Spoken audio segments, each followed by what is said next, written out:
I'm Yomika Bennett, the Executive Director of the New York Charter Schools Association. Welcome to our Tuesday Update webinar.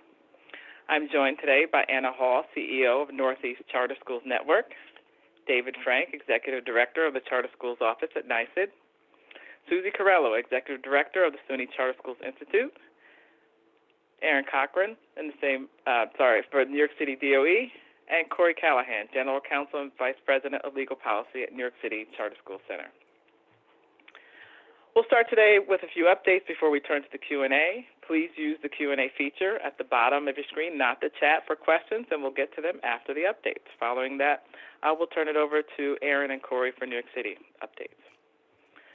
And so we'll start. We have received a lot of questions following the update of the CDC guidelines saying that 3 feet of physical distancing is possible. As of right now, New York State Department of Health has not changed its guidelines, so we're looking out for that, and we will let you know when and if they do. We've also been fielding a lot of questions about federal aid. As a quick review, there have been 3 rounds of federal funding that have been approved, and again, approved by the federal government. The first round in the spring of 2020 was made available to charters in New York, and that money has flowed to schools. Although some have reported that they received some but not all of their allocations, the allocations are out there, that funding is flowing. Districts received those funds, but they also had their state funding cut in 2020 by the exact same amount. So those funds were offset in the states to the school districts. The amount of those funds and details about its use, et cetera, is available at a link that we're dropping in the chat. Second round passed in December of 2020 is on hold at NYSID. Right now, the governor's proposed budget will reduce state aid and use the stimulus funding to supplant state aid. The legislature recently proposed to reject those cuts and use the federal aid to supplement state aid. So the second round of funding will not be distributed until after the state budget is passed, and that's resolved.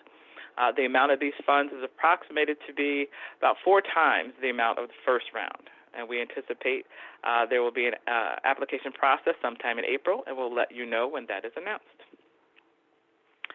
The most recent round of funding, the third round, that was approved by the federal government just recently, included maintenance of effort language that is intended to prevent states from reducing state funding for schools and then using the federal stimulus funds to fill that cut. It appears that this third round of funding would be calculated in the same way as the previous rounds, as a proportion of the state's Title I funds populations, and that charters are eligible to receive it directly at LEAs. But stay tuned on that. That will be finalized soon. I say soon. That will be finalized, and we will update you when that happens. I won't predict. There's a good comparison of each of these funds and what they can be spent on, and we're going to drop that link in the chat as well. We're working on putting together a webinar to help schools think about the best ways to budget and plan for these funds, so look for that. And schools should also be aware, finally, that these funds will be subject to federal single audits. So it's likely also worth making your auditors aware of the funding and what's happening. A few updates now on the One House budget bills in the state legislature. They were passed earlier this month. A few of the updates are that many of the charter-related proposals in the governor's budget were not included. So specifically, the proposal to eliminate the reimbursement to New York City for private facilities, the proposal to allow reissuance of charters, and the proposal to make changes to the charter funding formula were all rejected by the legislature in their individual one-house budgets. There's still about a week to go until the budget is finalized, and a lot can happen between now and then. Here at the association, of course, we continue to advocate for charters, and we will update you when these and other issues are finally resolved. Updates from last week's Regents meetings on state tests. For the 3rd through 8th grade ELA and math test, ELA will be April 19th through 29th, and math will be held May 3rd through the 14th. Schools will receive all of the materials, but will only be required to administer one, the multiple choice session. Note that schools are able to use the open-ended booklet if they want. If you are interested, there's an organization willing to score that and combine it with the Session 1 score to result in a score that is more comparable to past years. If you are interested in that, you should send an email to the address we're going to drop in the chat. And the memo from NYSED with all the administration details is also available at the link we're dropping in the chat as well. For the Regents tests, only certain tests will be administered in June. Those tests are Algebra 1, ELA, Living Environment, and Earth Sciences. The August administration is canceled. Waivers remain in place, which means if students took and passed a course for one of these tests already and got a credit as a result, they would not need to take these exams. For students who take and pass a course for which the test isn't being offered in June, they can get credit via the waiver if they pass the course. And note that there's a deadline for April 16th to order. The NYSED SLAT has an extended deadline, and like other tests, are not required and are available for students who would otherwise be available to test in person. And finally, as a reminder, the New York Charter Parent Council is hosting an advocacy training session tonight. The session will be held in Spanish, and we are dropping the information, the link in the chat. Please share this with your families. Those are our updates. Susie and David, welcome. Do you have any updates from your teams?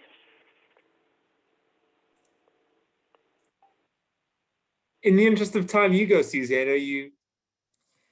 Thank you. Okay, I just, hi, everybody. Great to see you, or at least see your names. I really miss when we could see everyone's faces. I'm just going to say that again. Just wanted to let you know that the Institute continues to work on all of our kind of thinking about accountability plan progress for next year and renewal for next year. If you were able to pop in on St. Patrick's Day, we are happy to report that the SUNY trustees have completed all of their renewal decisions for this year, and everyone was renewed. And so going back a year, I think it's about 30 renewals that we accomplished with you in the time of COVID. So thanks a bunch about that. As we're thinking about this coming year, and I know that there are questions about state assessments, et cetera, one of the things that we are, again, talking with some of you about and trying to make really clear and have a pretty good presentation here in the next week or so, especially for the renewal schools, is to begin to think about how you're using norm reference data from something like NWEA or MAP or iReady that you already have in place. And be thinking about the extent to which you'll be able to kind of consistently provide those assessments over the next 2 or 3 years until we understand the trajectory of state assessment data. We want to be your partners in making sure we capture data that sets you up as you approach renewal so that you've got evidence of your success with kids. And that is my update. All right, thank you. Hi, David. Hi, Amika. So just a few things. We're also thinking through local interim assessments, norm reference exams to supplement the academic evaluation that we do for Board of Regents authorized charters. And we had a nice conversation with our schools last week. If you're a Board of Regents authorized charter school and you missed that, feel free to reach out to your liaison and they can get you all of the materials, and we'll have more coming out later this month. We also we have 3 surveys out to our schools in support of your benchmark 3 information, your school culture and climate, and the deadline is on the 26th of this month, so coming up at the end of this week. If you need those links, again, reach out to your liaison and we can get you that information so that you can get as many teachers and students, if you're a high school, and staff members to participate.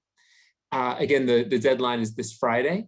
And then lastly, I wanted to just put a plug in for a free opportunity for your teachers if they're interested in professional learning opportunities for remote or hybrid instruction. The State Ed Department has a program called Teaching in Remote Hybrid Learning Environments, TRLE, And I'll put the link to the website in the chat.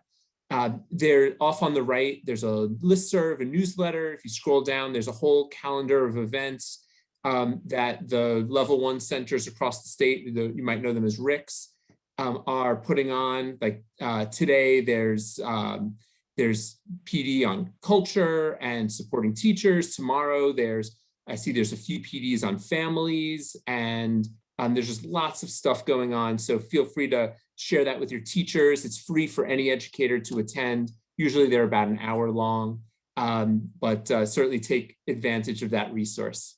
With that, I'll turn it back over to you, Yumika. All right, great, thank you. I want to let everybody know that Lori's not able to be with us today, so we won't have an update for DOE.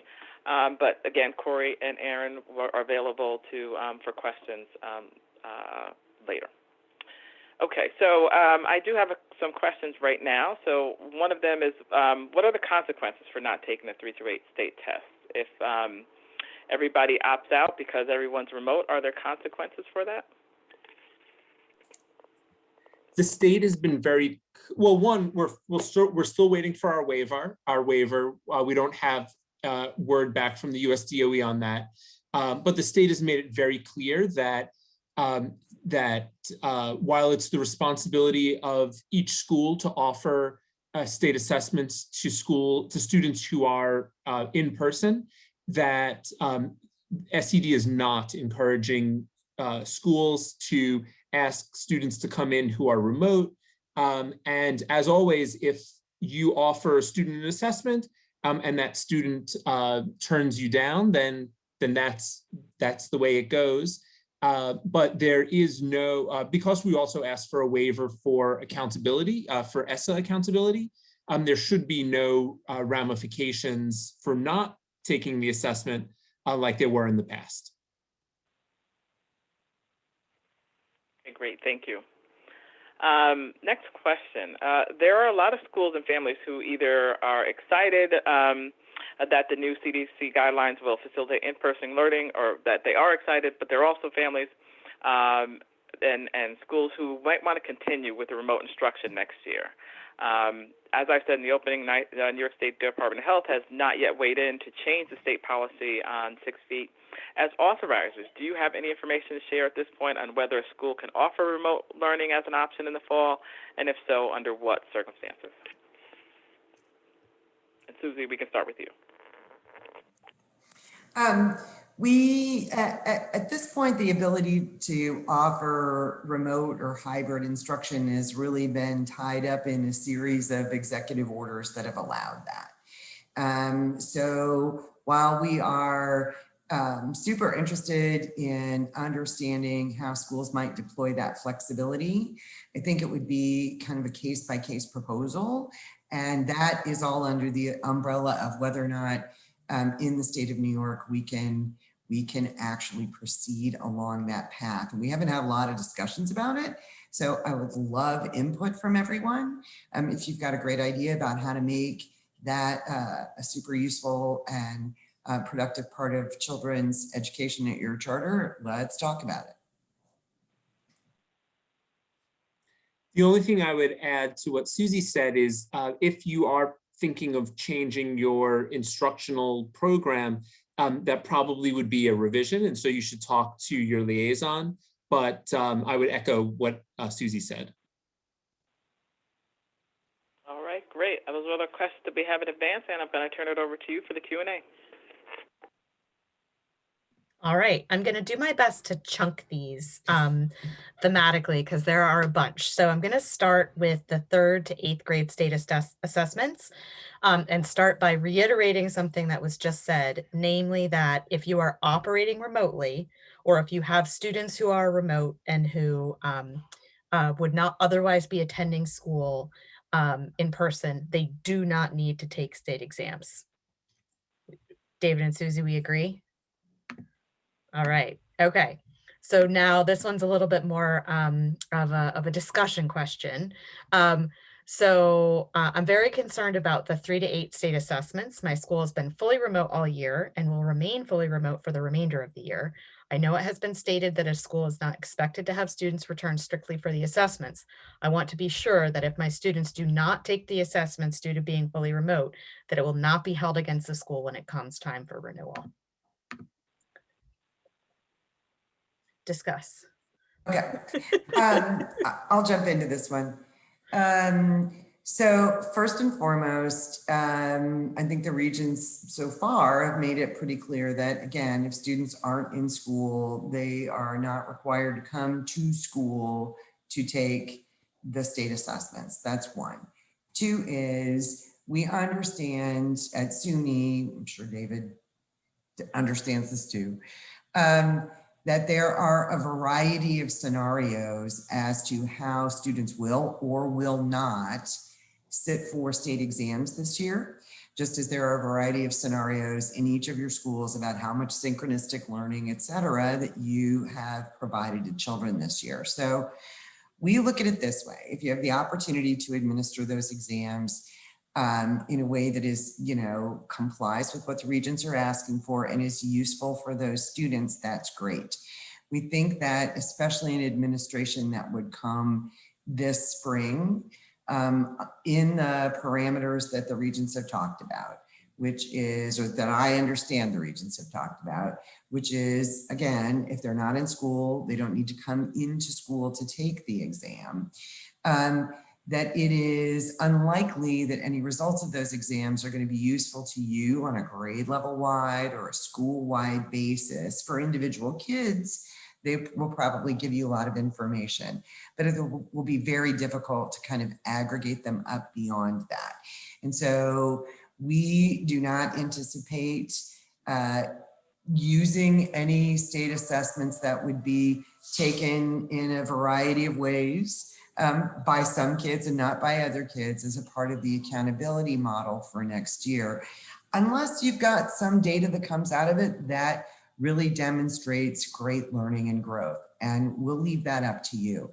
It's why I said earlier, we're really looking at, have you been able to administer internal assessments, nationally normed assessments? What are the pieces that you have, kind of the building blocks you have of accountability? And we're going to take those and use them for next year. So if one of them is absent, under what the Regents have proposed, there will not be something that accrues in a negative way to a charter. I think, can I say one more thing? And the reason that I say that is always been the case in the Charter Schools Act. There's a line that says charter schools will be held accountable to the performance standards set by the state. And those for 20 years have been, or plus years, have been identified as performance on state assessments. And way back when, in 2001, when I first came to New York, there were Regents exams, but there were only grades 4 and 8 exams then. And at that time, schools did use nationally normed tests to demonstrate that they were growing students' learning and achievement. And so we're a little bit back to the future, maybe, in the next year in looking at those things. But the frame for what charters have been held accountable to in the past has been linked to the performance standards set by New York State, which was defined as being performance on any state exams that were provided and required by the state education department. I would wholeheartedly endorse what Susie said. I don't have anything to add. I love the agreement here. So a couple of folks are asking, and I think that this is both sort of a yes or no, but also a guidance question. So the questions are about surveying parents of remote students about their interest in taking the exam. So this is asked a couple of different ways. If we're fully remote, are we required to survey parents about taking the exam? And then, and additionally, similarly, if a parent of a remote student would like the student to take the exam, the school should provide a safe in-person place to take the test. Correct? Thoughts? So this locally, you have a lot of leeway in determining what's best for your school community. We hope that you are in conversations with parents and other stakeholders to decide how to proceed. However, the New York State Education Department does not expect that any school that is fully remote, we don't expect that they will change their instructional modality to offer the assessment. However, if that is if you as your school community make the decision to come back, that is your decision. And so if you want to, if you're fully remote and you want to come back into session and offer the assessment and you think that's what's best for your kids, more power to you. If you want to stay fully remote, then you don't need to administer the assessment. If you have a handful of parents who want to take the assessment, but your school is fully remote and in consultation with your larger community, you decide to stay fully remote, then there's nothing that compels you to offer the assessment as long as you're fully remote. The only scenario in which you're compelled to offer the assessment is if you have in-person instruction, there are kids sitting in your chairs during the assessment window, and it could be because the Regents changed the rules, it could be any time during that assessment window, you're required to offer the student that exam. But I think it's pretty self-explanatory that as an LEA, and all charters are their own local education authorities, that you can make those determinations to best suit your community. I agree. Actually, Susie. So yeah, you guys are like tag teaming here. You're on either side of me, so I give you side high fives. All right, so we'll transition to the talking about the Regents. So some similar questions around the Regents. So if they're 8th graders who are Regents tracked, right? So they're taking some of the high school Regents early in 8th grade, and the school is fully remote and they don't take the Regents exam, are they still eligible for a Regents waiver similar to last year, or do they physically need to take the exam? 7th and 8th graders are still eligible for the Regents exam waiver. So if you're grades 7 through 12 and you're on that Regents track, then you're eligible for a waiver. Also, something that schools might not know is so we're administering the 4 Regents exams, Algebra 1, ELA, Living Environment, and Earth Science. If a student is fully remote, even though we're administering the exams, they're still eligible for a waiver. And even if, let's say a student sits for let's say Algebra 1, they sit for Algebra 1, they don't pass Algebra 1, but they would have passed the course, they are eligible for a waiver. But the only requirement is if they sit for an exam, you must put the exam score on the student's transcript. Great, thank you. Another Regents question, and this one I may be misunderstanding, but does the Regents waiver apply to 8th grade Spanish exam? The waiver applies for, so I don't believe there is a Spanish Regents anymore, so no.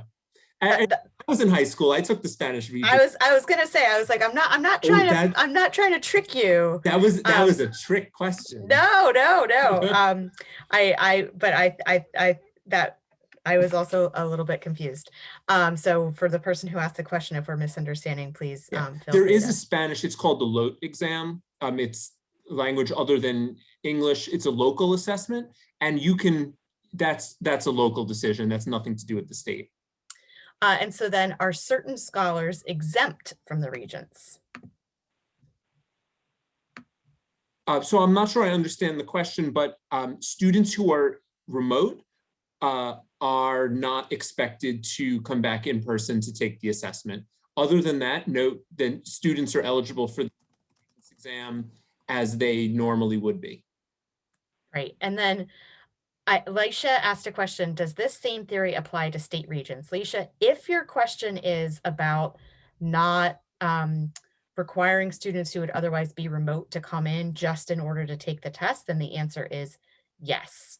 That same, as David just said, same theory. If they would otherwise be remote, they could still be eligible for a waiver. They do not have to be required to come in, either because you have a hybrid program and they are remote, or because your school is entirely remote. I think this is probably, I don't know if this is 3rd to 8th or Regents in general, but I think it's a great question about parent communication around any of these issues or the exams. Do any of you know if there has been communication or would be communication other than from the schools about the purpose of the exams, when scores will be given? Is that sort of, will there be a typical communication on that piece of things, on the parent facing communication? So in the past, the local school, the LEA, not the state, communicates scores to parents, and so that you should continue to do so. I imagine that since we're only administering, the state is only interested in book 1 in the multiple choice, that results will come back a lot sooner than in the past. However, there are opportunities like the ones Anna mentioned earlier regarding book 2, which is optional and at local discretion. But other than that, it would be left up to the local LEA. And as a charter school, you're lucky, you're the LEA, to communicate out to families and parents. Great. I think last Regents question: what considerations should high schools take into account when ordering and ultimately administering Regents in June? We are currently remote, but intend to go back in person soon. I don't think there's any harm in planning for administration of the Regents exam as you envision, best case scenario. Worst case scenario is you have to return the exams to the state. But good news is it's your taxpayer dollars. You don't have to pay out of your budget for Regents exams. So certainly if you intend to administer them, or you think you might administer them, better safe than sorry, and have the exams on hand. Yeah, and just a reminder that the deadline for ordering those is coming up in just a few weeks. And so you may as well order the largest possible amount that you think you might administer, recognizing, as David said, that you might end up with some extras if not every one of your students elects to return when you return in person. Okay, I lied. One more testing question, but this is about the NYSESLAT. And so the most recent NYSESLAT memo did not contain the same language about fully remote schools as the 3rd to 8th grade testing memo did. So can you speak to what the expectations around the NYSESLAT are for schools that are fully remote? Is it the same as the guidance around 3rd to 8th grade tests? And my read of the memo is yes, that this is about availability to schools as opposed to mandatory status. David, is that accurate? You would be correct. It's same expectations. There's no expectation for you to come back into in-person to administer to administer the NYSESLAT. We'll see what happens with the NYSETEL in the fall when we get a little closer to it. And David, can you speak at all to any of the conversations going on between USDOE and SED regarding the waiver that they've requested? Yeah, so we requested the waiver on February 12th, and by statute, the USDOE has 120 days to get back to us. So I saw the question, so I did my math. 120 days from February 12th is June 12th. So the USDOE technically has until June 12th to respond to our waiver. And that's why the Board of Regents is letting schools know that they should prepare to administer the assessments. And that's why we're putting out all of these memos. I do know that Commissioner Rosa is having ongoing conversations with the US Department of Education. But I think it's the Department of Education's position is pretty clear, and SED's position is pretty clear. Other than that, I don't have any other updates. Great, thank you so much. So I think with that, Corey and Aaron, I'll hand it over to you. Some folks just recognize that we tried to answer some of your questions in the chat. And so if you didn't hear your question asked, check out the chat. And if we didn't get a sufficient answer, feel free to clarify it. So Corey and Aaron, hand it over to you. Good afternoon, everyone. So I will just start with a quick announcement, and then I know Erin has already said she wants to answer some questions in the chat, and she might also have some announcements.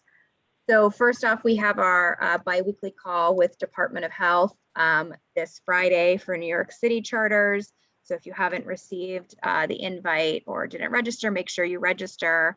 In particular, I'll draw your attention to, if you look at the invite, the NYC Department of Health, DOH-MH, has put out a new memo FAQ regarding the 2 state memos that came out several weeks ago, one on quarantining and one on travel, particularly with respect to folks that have been vaccinated. I know this was a question many schools have been asking as teachers move into spring break.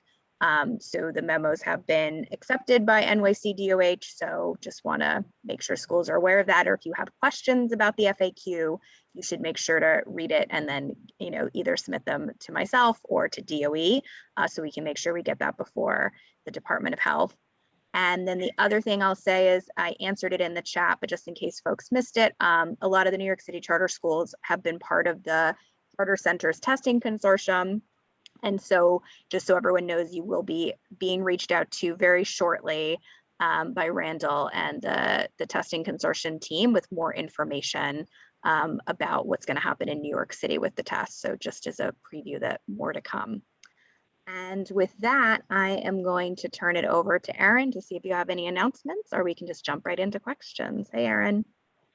Hey, Corey. Hey, everyone. Good afternoon. I just a couple of quick announcements.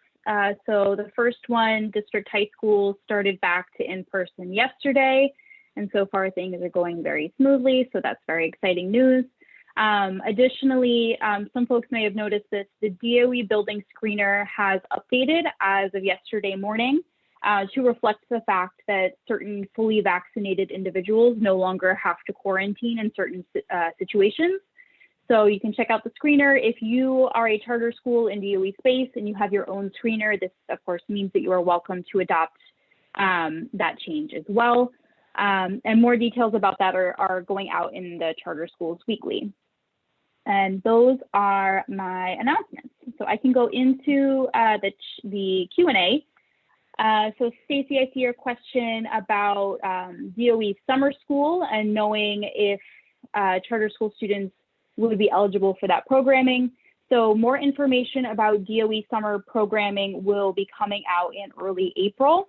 My understanding is that conversations are underway to determine what that summer programming looks like, and that it may look very different than it has in the past. And so accordingly, eligibility may be different as well. So we will definitely share more out there once we have it in early April. And then I think just in general, the expectation is that students that if there are charter school students that are eligible for that DOE summer programming, the expectation would be that they participate in that programming for the entire 6 weeks, which runs from July through August. So if you're thinking about whether this is in the event that charter school students are eligible, if you're thinking about this is a potential path, definitely pay attention to your start and end dates of your school calendar to avoid conflict once that information is available. Great, and I just put in the chat, in addition to the invite, the link to the FAQ that Erin is mentioning that will also go out in Charter Weekly tonight. And that should hopefully, Camille, have the info you're needing that yes, in fact, fully vaccinated staff are now exempt from close contact quarantine and travel quarantine. So as Erin mentioned, that has changed the DOE screener in schools. Some schools I think have already changed theirs, but schools, will change their screeners as well.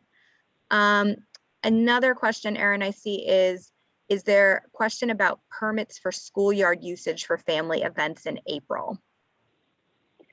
So that's a great question. I think definitely reach out with the specifics of your events. In general, events other than those that follow distribution and health and safety parameters. So for instance, if you're doing a testing event in your schoolyard, my understanding is that other than those types of events, they're not generally being approved. However, if you can share more information with us at charter schools, but by visiting charterschools.mojohelpdesk.com and putting in a ticket, we can help determine if the event that you were trying to plan would be approved. And then I do see we have a question about, will NYC DOH-MH adopt the new CDC guidelines on 3 feet of social distancing? Erin, I will let you go ahead and answer, reading your crystal ball. So no crystal ball here. I mean, I think that we all probably heard the mayor's press conference, and so he was speaking very optimistically about that. But we don't have a timeline for implementing that guidance. Should it come from the local DOH-MH, and just so that everyone's on the same page, until DOH-MH releases any guidelines related to the reduction of social distancing from 6 feet to 3 feet, the expectation is that everyone is maintaining that 6 feet of social distance. And we will, of course, make sure that this question goes before NYC DOH this Friday. But as Erin said, I think it is a longer conversation and runway perhaps till we get an answer. Not to mention, as Yumika mentioned at the beginning, we still have not yet heard from State Department of Health as well. I don't see any other questions. I know we've had a couple more questions about taking who is remote and who is not for respective testing. So I don't know if David, if you want to answer those, or Erin, if you have anything else you want to add before we end.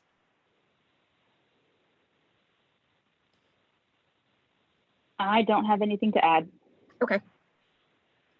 I can jump back in part also because Sandy, I appreciate you. Oh, and the question disappeared. I don't know if someone just answered Sandy's question because I previously answered it, but that was one of the questions that maybe was I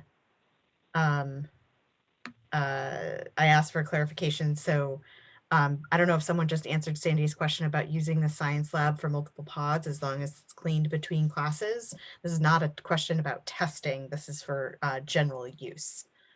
But it disappeared. So I don't know if someone already answered that. Sandy, my intuition would be yes, and that if that is a change to your reopening plan, to make sure to update your plan. That's on your website. But I don't know, David, Corey, Erin, if you have other thoughts, suggestions, or reflections.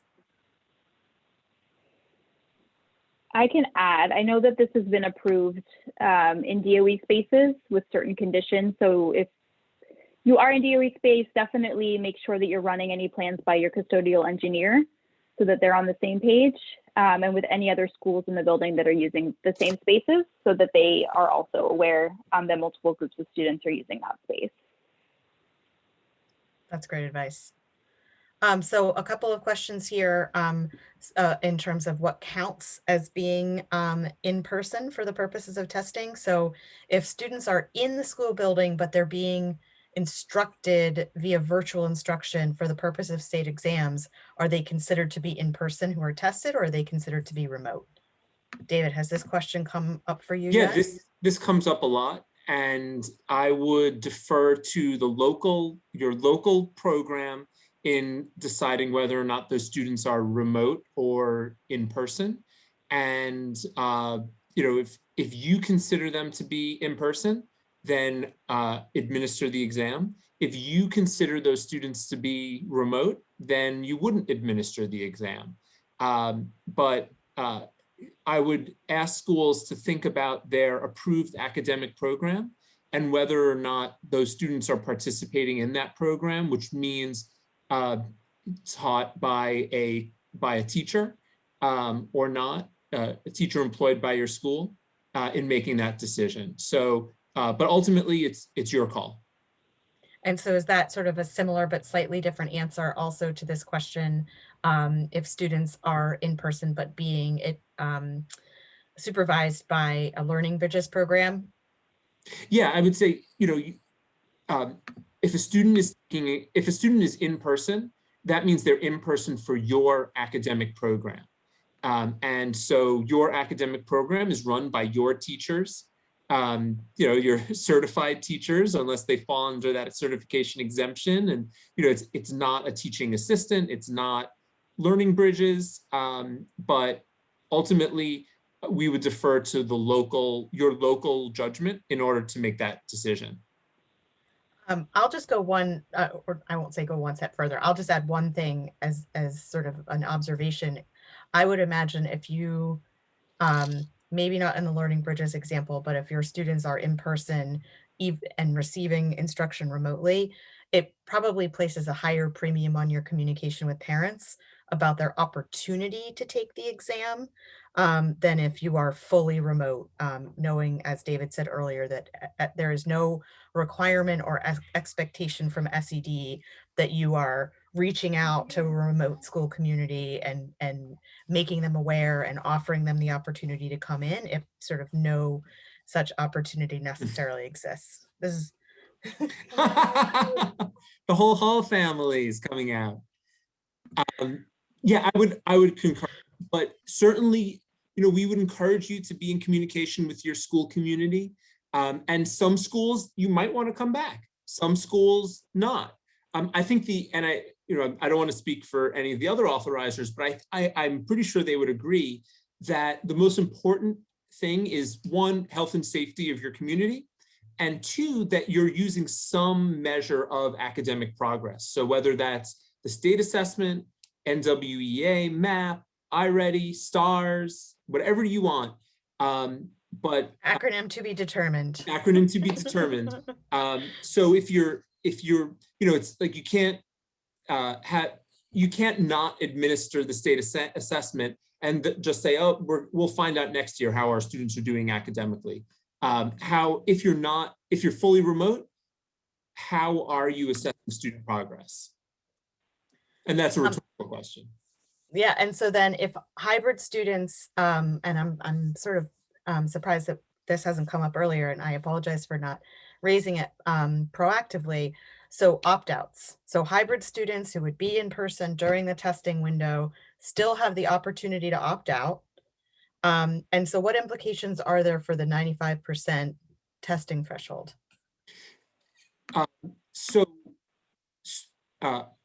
Our former commissioner used to say there's no such thing as opting out, but your obligation is to offer the assessment to any student who's in person in your academic program through the testing window, whether it's the one day, if they're there one day, you offer them the assessment during the testing window. If the student refuses, the student refuses.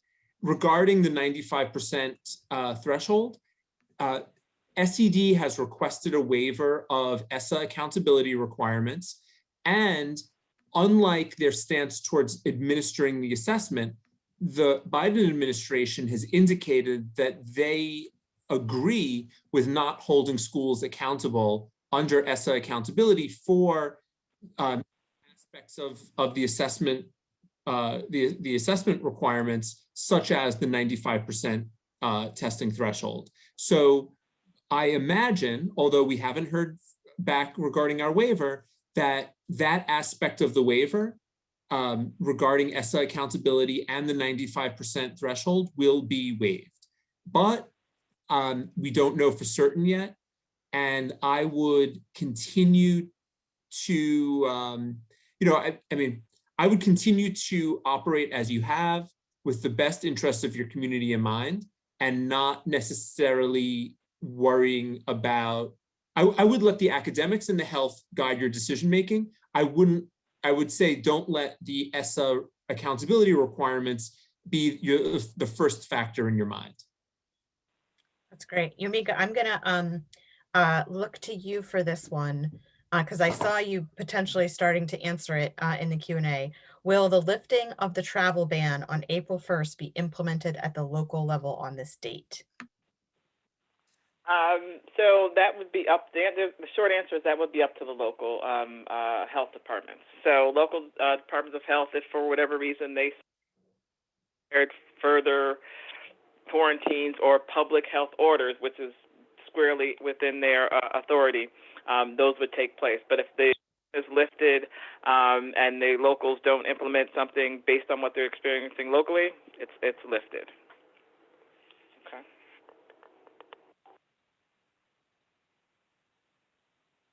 You're muted. Oh, at least once a week, still do it. I think we've covered it all. We'll hold the next one of these on April 6th, and we'll have some updates from the state budget theoretically by that point, knocking on wood. And so we'll look forward to seeing folks then. Thanks, everyone.